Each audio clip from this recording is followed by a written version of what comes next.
ನಮಸ್ಕಾರ. ನನ್ನ ಹೆಸರು Bhaskar Reddy, delta auto controls, Bangalore. ಈಗ ನೀವು ನೋಡ್ತಾ ಇರೋ ಈ ವಾಟರ್ ಲೆವೆಲ್ ಕಂಟ್ರೋಲರ್ ಏನಂದರೆ, ಇದೊಂದು ಸೆಪ್ಟಿಕ್ ಟ್ಯಾಂಕಿಗೆ ಡಿಸೈನ್ ಮಾಡಿದ್ದೀವಿ. ಇವ್ರ ರಿಕ್ವೈರ್ಮೆಂಟ್ ಸ್ವಲ್ಪ ಡಿಫ್ರೆಂಟ್ ಆಗಿರುತ್ತೆ. ಏನಂದರೆ, ಇವ್ರದ್ದು ಸೆಪ್ಟಿಕ್ ಟ್ಯಾಂಕಿಗೆ ಎವ್ರಿಡೇ ವಾಟರ್ ಅನ್ನೋದು ಕಲೆಕ್ಟ್ ಆಗುತ್ತೆ, ಅಲಾಂಗ್ ವಿತ್ ಬಾತ್ರೂಮ್ ವೇಸ್ಟೇಜ್ ಎಲ್ಲ. ಒಂದು 4 ಬಾತ್ರೂಮ್ ಇದೆ. 4 ಬಾತ್ರೂಮ್ ಮತ್ತು ರೆಸ್ಟ್ ರೂಮ್ಸ್ ಎಲ್ಲ ಏನಿದೆಯೋ, ಈ ರೆಸ್ಟ್ ರೂಮ್ಸಿಂದ ಬರುವಂಥ ವೇಸ್ಟ್ ವಾಟರ್ ಎಲ್ಲ ಒಂದು ಅಂಡರ್ಗ್ರೌಂಡ್ ಸಂಪ್ ಮಾಡಿದ್ದಾರೆ. ಆ ಸಂಪಲ್ಲಿ ಬಂದು ಸ್ಟೋರೇಜ್ ಆಗ್ತಾ ಇರುತ್ತೆ. ಎವ್ರಿ ಡೇ ಬಂದುಬಿಟ್ಟು ಅದರಲ್ಲಿ ಏನು ಸ್ಟೋರೇಜ್ ಆಗ್ತಾ ಇರುತ್ತೋ, 1 ಫೀಟ್ಗಿಂತ ಮೇಲೆ ಏನಾದರೂ ಸ್ಟೋರ್ ಆಯಿತು ಅಂದರೆ, ಫುಟ್ಬಾಲ್ ಲೆವೆಲ್ಗಿಂತ ಮೇಲೆ ಮೋಟ್ರ್ ಆಟೋಮೆಟಿಕ್ ಆನ್ ಆಗಬೇಕು. ಆ ನೀರನ್ನೆಲ್ಲ ಡ್ರೈನೇಜ್ಗೆ ಪಂಪ್ ಮಾಡಿಬಿಡಬೇಕು. ಇನ್ ಕೇಸ್ ಈ ಪಂಪಿಂಗ್ ಮಾಡೋ ಟೈಮಲ್ಲಿ ಏನಾದರೂ ಡ್ರೈ ರನ್ ಆಯಿತು ಅಂದರೂ ಕೂಡ ಮೋಟ್ರ್ ಆಫ್ ಆಗಬೇಕು. At the same time buzzer indicate ಮಾಡಬೇಕು, ಒಂದು ರೆಡ್ LED ಇಂಡಿಕೇಟ್ ಮಾಡಬೇಕು.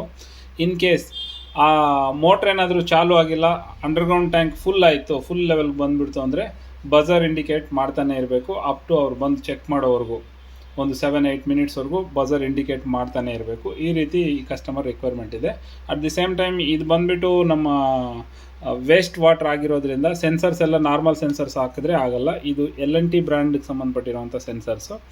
ಈ ಸೆನ್ಸರ್ ಬಂದುಬಿಟ್ಟು 10 mm ಎಲೆಕ್ಟ್ರೋಡಿಂದ ಬರ್ತವೆ. ಇದಕ್ಕೆ ಯೂಸ್ ಮಾಡಿರೋಂಥ ವೈರ್ ಕೂಡ 1.5 ಸ್ಕ್ವೇರ್ mm ಎಲೆಕ್ಟ್ರಿಕಲ್ ವೈರ್ ಏನಿರುತ್ತೋ ಆ ವೈರ್ ಯೂಸ್ ಮಾಡಿದ್ದೀವಿ. ನೋಡಿ ಎಷ್ಟು ಸ್ಟ್ರಾಂಗಾಗಿ ನಾವು ಏನು ಮಾಡಿದ್ರು ಕೂಡ ಬರೋದಿಲ್ಲ, ಈ ಥರ ಇರುತ್ತೆ.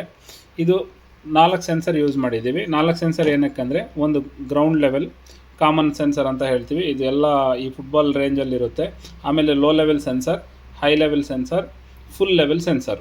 ಯಾವಾಗ ಮಿಡ್ ಲೆವೆಲಲ್ಲಿ ನೀರು ಬರುತ್ತೋ ಆವಾಗ ಮೋಟ್ರ್ ತಾನಾಗೆ ಆನ್ ಆಗಿಬಿಡುತ್ತೆ. ತೋರಿಸ್ತೀನಿ ನಿಮಗೆ.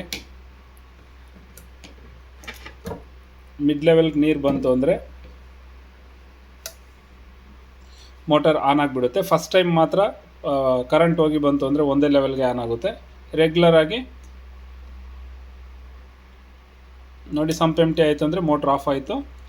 ಆಮೇಲೆ ಮಿಡ್ ಲೆವೆಲ್ಗೆ ನೀರು ಬಂದ್ರೇ ಮೋಟ್ರ್ ಅನ್ನೋದು ಆನ್ ಆಗುತ್ತೆ.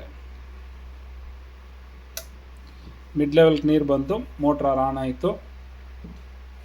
ಇನ್ ಕೇಸ್ ಈ ಮಿಡ್ ಲೆವೆಲ್ಗೆ ನೀರು ಬಂದು ಕೂಡ ಏನೋ ಒಂದು ಟೆಕ್ನಿಕಲ್ ಇಶ್ಯೂಯಿಂದ ಮೋಟ್ರ್ ಆನ್ ಆಗಿಲ್ಲ, ಇನ್ ಕೇಸ್ ಮೋಟ್ರ್ ಆನ್ ಆದರೂ ಕೂಡ ವಾಟರ್ ಫ್ಲೋ ಹೋಗಿಲ್ಲ, ಆ ಥರ ಏನಾದರೂ ಪ್ರಾಬ್ಲಮ್ ಆಯಿತು ಅಂದರೆ, ಟಾಪ್ ಸೆನ್ಸರ್ ಬಂತು ಅಂದರೆ ನನಗೆ ಬಜರ್ ಬೇಕು ಅಂತ ಕಸ್ಟಮರ್ ಕೇಳಿದ್ದಾರೆ. ಈಗ ನೋಡಿ, ಟಾಪ್ ಸೆನ್ಸರ್ ಬಂತು ಅಂದರೆ ಈ ಥರ ಬಜರ್ ಬಂದುಬಿಡುತ್ತೆ. ಇದರಲ್ಲಿ ಈ ಬಜರ್ ಬಂದುಬಿಟ್ಟು ಅಪ್ ಟು 7-8 ಮಿನಿಟ್ಸ್ವರೆಗೂ ಬರ್ತಾನೆ ಇರುತ್ತೆ. ಆಫ್ಟರ್ 7 ಮಿನಿಟ್ಸ್ ಆಗಿದ ನಂತರ 20 ಸೆಕೆಂಡ್ಸ್ಗೆ ಒಂದ್ಸಲ ಬೀಪ್ ಬೀಪ್ ಮಾಡ್ತಾನೆ ಇರುತ್ತೆ. ಅವ್ರು ಬಂದು ಚೆಕ್ ಮಾಡಬೇಕು, ಪಂಪ್ ಆನ್ ಮಾಡಬೇಕು, ಆ ಟ್ಯಾಂಕ್ನ ಖಾಲಿ ಮಾಡಬೇಕು. ಅದುವರೆಗೂ ಈ ಬಜರ್ ಸೌಂಡ್ ಬರ್ತಾನೆ ಇರುತ್ತೆ. ಈ ಥರ ರಿಕ್ವೈರ್ಮೆಂಟು.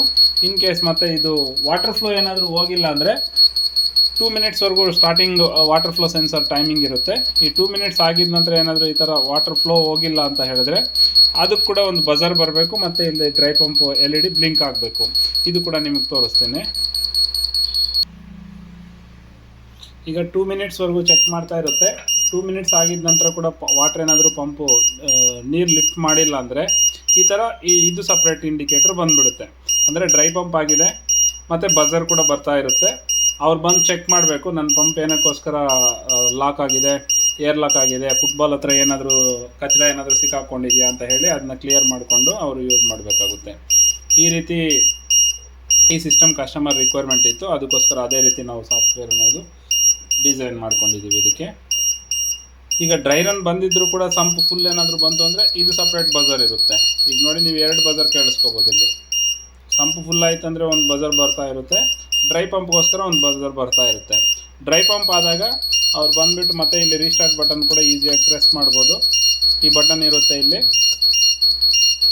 ಇಲ್ಲೊಂದು 10 ಸೆಕೆಂಡ್ ಪ್ರೆಸ್ ಮಾಡಿದ್ರೆ ರೀಸೆಟ್ ಆಗಿಬಿಡುತ್ತೆ, ಮತ್ತು ಮೋಟ್ರ್ ಕೂಡ ಚಾಲೂ ಆಗುತ್ತೆ. ನೀರು ಹೋಗ್ತಾ ಇದ್ದರೆ ವಾಟರ್ ಫ್ಲೋ ಇಂಡಿಕೇಷನ್ ತೋರಿಸ್ತಾ ಇರುತ್ತೆ. ನೀರು ಹೋಗಲಿಲ್ಲ ಅಂದರೆ ವಾಟರ್ ಫ್ಲೋ ಇಂಡಿಕೇಷನ್ ತೋರಿಸೋದಿಲ್ಲ. ನೀರು ಹೋಗ್ತಾ ಇತ್ತು, ವಾಟರ್ ಫ್ಲೋ ಇಂಡಿಕೇಷನ್ ಅನ್ನೋದು ಬಂದುಬಿಡುತ್ತೆ. ಅಟ್ ದಿ ಸೇಮ್ ಟೈಮ್ ಇಲ್ಲಿ ಮ್ಯಾನ್ಯಲ್ ಆಟೋ ಸ್ವಿಚ್ ಕೂಡ ಹೆವಿ ಡ್ಯೂಟಿ ಕೊಟ್ಟಿದ್ದೀವಿ. ಮಿಡಿಲ್ಗೆ ಹಾಕಿದ್ರೆ ಎಂಟೈರ್ ಸಿಸ್ಟಮೇ ಆಫ್ ಆಗಿಬಿಡುತ್ತೆ. ಮ್ಯಾನ್ಯಲ್ಗೆ ಹಾಕಿದ್ರೆ ಡೈರೆಕ್ಟ್ ಮ್ಯಾನ್ಯಲ್ ಮೋಡಲ್ಲಿ ಓಡ್ತಾ ಇರುತ್ತೆ. ಕನೆಕ್ಟರ್ಸ್ ಕೂಡ ಅದೇ ಥರ 32 ಆ್ಯಮ್ಸ್ವರೆಗೂ ಕೆಪಾಸಿಟಿ ಇರುತ್ತೆ, ಕರೆಂಟ್ ಕ್ಯಾರಿಯಿಂಗ್ ಕೆಪಾಸಿಟಿ. ಈ ಸ್ವಿಚ್ ಕೂಡ 32 ಆಂಪಿಯರ್ ಇರುತ್ತೆ. 16+16 ಶಾರ್ಟ್ ಆಗಿರುತ್ತೆ. 32 ಆಂಪಿಯರ್ವರೆಗೂ ವರ್ಕ್ ಆಗುತ್ತೆ. ಇದು 2 HP ಮೋನೋ ಬ್ಲಾಕ್ ಮೋಟ್ರ್ ಆಗಿರೋದ್ರಿಂದ ಈ ಥರ ಬಿಲ್ಡ್ ಮಾಡಿದ್ದೀವಿ. ನಿಮಗೆ ಕೂಡ ಈ ರೀತಿ ಏನಾದರೂ ಕಸ್ಟಮರ್ ರಿಕ್ವೈರ್ಮೆಂಟ್ ವಾಟರ್ ಲೆವೆಲ್ ಕಂಟ್ರೋಲರ್ಸಲ್ಲಿ ಇತ್ತು ಅಂದರೆ ಸ್ಕ್ರೀನ್ ಮೇಲೆ ಕಾಣಿಸೋವಂಥ ಕಾಂಟ್ಯಾಕ್ಟ್ ನಂಬರ್ಗೆ ಕಾಂಟ್ಯಾಕ್ಟ್ ಮಾಡಿ. ನನ್ನ ಕಾಂಟ್ಯಾಕ್ಟ್ ನಂಬರ್ 7892255292. Thank you.